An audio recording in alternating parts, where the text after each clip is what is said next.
RBI Bharat का सोना विदेशों में बेच के विदेशी मुद्रा कमा रहा है। ये मैं नहीं, ब्लूमबर्ग इकोनॉमिस्ट की रिसर्च मैगजीन बोल रही है।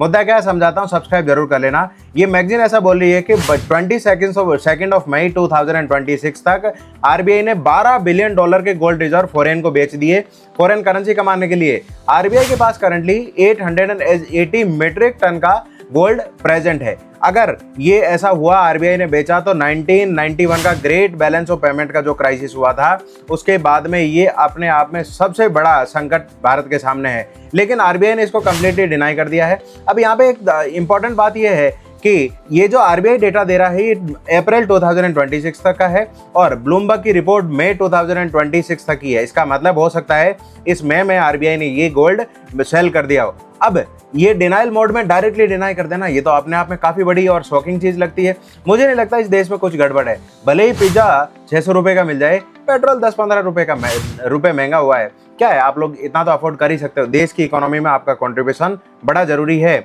मुझे तो नहीं लगता आरबीआई ने ये गोल्ड रिजर्व बेचा होगा, और अगर बेच भी दिया तो क्या हो गया, ये देश के लिए ही बेचा होगा। आरबीआई ने अपने सरप्लस का पैसा ऑलरेडी निकाल के मोदी जी को दे ही दिया है और कई बार दिया है। तो ये अपने आप में बड़ी चीज़ नहीं है। मेरे को तो ऐसा लगता है कि देश बनाने में हर इंस्टीट्यूशन लगी है। जब ईडी लगी है, सीबीआई लगी है, जब एनआईए लगी है, तब सारी इंस्टीट्यूशन, तो आरबीआई भी कुछ ना कुछ देश में तो काम करेगा ही करेगा। आप लोग इसके बारे में क्या सोचते हैं, मुझे कमेंट करके जरूर बताएं और सब्सक्राइब जरूर करें।